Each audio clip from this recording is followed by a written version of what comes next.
नमस्कार दोस्तों, मैं प्रशांत आप सबका स्वागत करता हूं। इस लेक्चर में हम डिस्कस करेंगे जून 2022 में हुए युद्धाभ्यासों को, साथ ही साथ रक्षा क्षेत्र में जो जून 2022 में महत्वपूर्ण गतिविधियां हुई उनको भी हम देखेंगे। तो चलिए देर ना करते हुए इस लेक्चर की शुरुआत करते हैं। और सबसे पहले हम बात करेंगे भारत और बांग्लादेश के बीच जो संयुक्त सैन्य अभ्यास हुआ, जिसे हम जानते हैं एक्स संप्रीति एक्स के नाम से। तो ये जो है अभ्यास 5 जून से लेकर 16 जून 2022 तक भारत और बांग्लादेश के बीच बांग्लादेश में के जसूर सैन्य स्टेशन पर जो है इस संयुक्त सैन्य प्रशिक्षण अभ्यास का आयोजन किया गया। तो ये एक द्विपक्षीय सैन्य अभ्यास है जो कि बारी बारी से भारत और बांग्लादेश में आयोजित किया जाता है। अब ये जो है किस उद्देश्य के तहत जो है किया जाता है, तो इसका उद्देश्य है दोनों सेनाओं के बीच अंतर क्रियाशीलता को मजबूत करना और ये भी कि एक दूसरे के सामरिक अभ्यास और परिचालन तकनीक को दोनों देशों की सेनाएं समझ सके।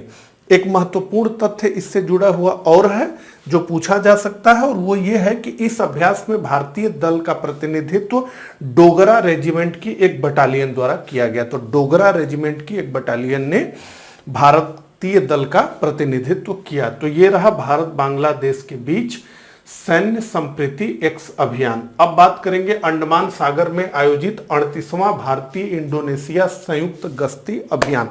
ठीक है, तो अंडमान और निकोबार कमांड की भारतीय नौसेना इकाइयों और इंडोनेशिया नौसेना के बीच 38वां भारत इंडोनेशिया समन्वित गश्ती 13 से 24 जून 2022 तक अंडमान सागर और मलक्का जल डमरू मध्यम के बीच जो है इसे आयोजित किया गया।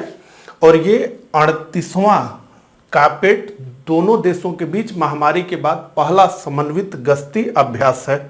और इसका जो प्रारंभ हुआ है वो जो है 2002 से ही चल रहा है। तो दोनों नौसेनाएं 2002 से अपनी अंतर्राष्ट्रीय समुद्री रेखा के साथ साथ कारपेट का संचालन कर रही हैं। इसके अतिरिक्त हम देखें तो भारत और इंडोनेशिया के बीच जो है 2 सैन्य अभ्यास और होते हैं। एक समुद्र शक्ति, ये एक द्विपक्षीय समुद्री अभ्यास है, और एक है गरुड़ शक्ति, ये एक संयुक्त सैन्य अभ्यास है। तो समुद्र शक्ति और गरुड़ शक्ति भारत और इंडोनेशिया के बीच जो महत्वपूर्ण सैन्य अभ्यास है। अब भारतीय सेना की टुकड़ी ने खान क्वेस्ट 2022 अभियान में भाग लिया। तो खान क्वेस्ट का आयोजन जो है मंगोलिया में किया गया। तो ये बहुराष्ट्रीय शांति अभ्यास है, इसमें कुल 16 देशों ने भाग लिया है। पूरा नाम एक्स खान क्वेस्ट 2022। ये 20 जून 2022 को मंगोलिया के उलान बटोर में peace support operation training centre में संपन्न हो गया। 14 दिन का ये अभ्यास था। तो 6 से शुरू हुआ था और 20 जून को ये जो है समाप्त हुआ। मंगोलिया के राष्ट्रपति उखनागिन खुरेलसुख ने मेजबान के रूप में इस अभियान का उद्घाटन किया। इसमें कुल 16 राष्ट्रों की सेनाओं के बीच सर्वोत्तम प्रथाओं और आपसी सीखने को साझा करने के लिए एक मंच प्रदान किया गया। एक महत्वपूर्ण तथ्य और कि भारतीय सेना का प्रतिनिधित्व लद्दाख स्काउट के कर्मियों ने इसमें किया। ये 14 दिवसीय अभ्यास था, जिसका उद्देश्य है भाग लेने वाले देशों के बीच अंतर संचालन को बढ़ाना, सैन्य से सैन्य संबंधों का निर्माण, शांति सहायता संचालन और सैन्य तैयारी को विकसित करना। अगला, तो पृथ्वी 2 मिसाइल का परीक्षण जो है किया गया। तो भारत ने उड़ीसा के चांदीपुर में एकीकृत परीक्षण रेंज से 60 रेंज बैलिस्टिक मिसाइल पृथ्वी 2 का परीक्षण लॉन्च किया। यह मिसाइल प्रणाली उच्च स्तर की सटीकता के साथ लक्ष्य को भेदने में सक्षम है। तो कुल स्ट्राइक रेंज 350 किलोमीटर है। 500 से 1000 केजी यानी लगभग 1 टन पेलोड ले जाने में यह सक्षम है।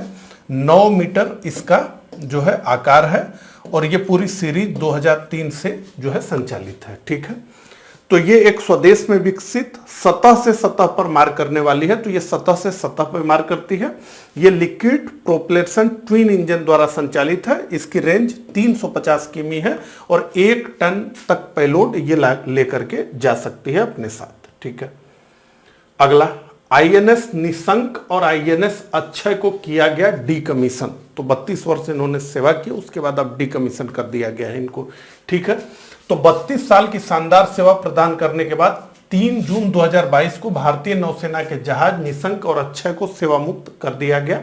मुंबई में नौसेना डॉकयार्ड में डीकमीशनिंग कार्यक्रम आयोजित किया गया। तो ये जो है एक लगाव टाइप का विषय होता है और इन्हें जब डीकमीशन किया जाता है यानी सेवा से जब बाहर कर दिया जाता है तो एक पूरा कार्यक्रम करके जो है इन्हें सेवा से बाहर किया जाता है। ठीक है, युद्धपोत। तो आईएनएस निशंक की कहानी की बात करें तो ये 12 सितंबर 1989 में कमीशन हुआ था, सेवा में आया था। और आईएनएस अक्षय 10 दिसंबर 1990 को आया था, मतलब सेवा इसने प्रारंभ की है। तो INS Nishank 22 missile vessel squadron का हिस्सा था, जबकि आईएनएस अक्षय 23 पेट्रोल पोत स्क्वाड्रन का हिस्सा था। दोनों जहाज लगभग 32 से अधिक वर्षों से सेवा में थे और इस दौरान उन्होंने कारगिल युद्ध के दौरान ऑपरेशन तलवार और 2001 में ऑपरेशन पराक्रम सहित कई नौसैनिक अभियानों में भाग लिया। तो अब ये डीकमीशन हो गए हैं, यानी सेवा से बाहर हो गए हैं। अगला, ओडिशा में परमाणु सक्षम अग्नि 4 बैलिस्टिक मिसाइल का परीक्षण किया गया। तो भारत ने ओडिशा के एपीजे अब्दुल कलाम द्वीप से परमाणु सक्षम अग्नि 4 बैलिस्टिक मिसाइल को सफलतापूर्वक निष्पादित किया। इस मिसाइल की जो रेंज है वो है 4000 किलोमीटर।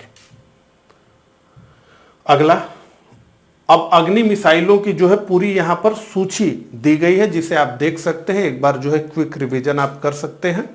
अग्नि मिसाइलों से जुड़ी हुई सूची ये है। ठीक है, आगे बढ़ते हैं। चंडीगढ़ में बनेगा वायुसेना का हेरिटेज सेंटर। तो वायुसेना का एक हेरिटेज सेंटर चंडीगढ़ में बनना प्रस्तावित किया गया है। ठीक है, तो चंडीगढ़ आईएएफ हेरिटेज सेंटर स्थापित करने का निर्णय लिया गया है। कई युद्धों और समग्र कामकाज में भारतीय वायुसेना की भूमिका को प्रदर्शित ये करेगा जो है, और विरासत केंद्र की स्थापना की जाएगी। इसे वायुसेना और चंडीगढ़ प्रशासन द्वारा संयुक्त रूप से स्थापित किया जा रहा है। तो 2 लोग मिलकर बना रहे हैं, एक तो वायुसेना और एक चंडीगढ़ प्रशासन। और इस उद्देश्य के लिए केंद्र शासित प्रदेश चंडीगढ़ और भारतीय वायुसेना के बीच एक समझौता ज्ञापन पर भी हस्ताक्षर हो गया है। केंद्र ने अक्टूबर 2022 तक परियोजना को पूरा करने की योजना बनाई है। इस हेरिटेज सेंटर की देखरेख चंडीगढ़ प्रशासन करेगा, वहीं भारतीय वायुसेना हथियार और अन्य उपकरण यहां पर लगाएगी। अगला, चीन का सबसे बड़ा विमान वाहक पोत फुजियान को लॉन्च कर दिया गया है। तो चीन ने हिंद प्रशांत क्षेत्र में अपनी नौसेना की सीमा का विस्तार करने के लिए फुजियान नाम से अपना तीसरा पोत लॉन्च किया। यह विमान वाहक पोत सबसे उन्नत और पहला पूरी तरह से घरेलू रूप से निर्मित नौसैनिक पोत है।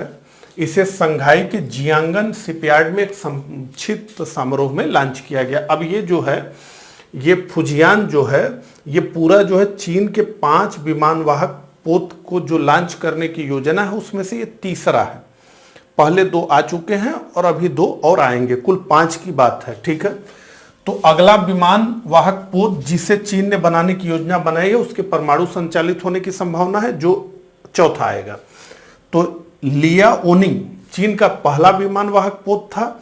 यह 2012 में कमीशन किए गए सोवियत युग के जहाज का एक रिफिट था।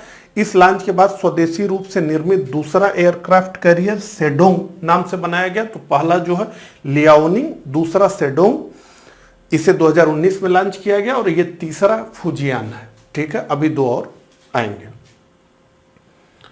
तो इस प्रकार से जून 2022 में हुए सैन्य अभ्यास और रक्षा क्षेत्र से जुड़े हुए करंट अफेयर्स को हमने देखा। मुझे कमेंट करके जरूर बताइएगा कि मेरा ये प्रयास आपको कैसा लगा।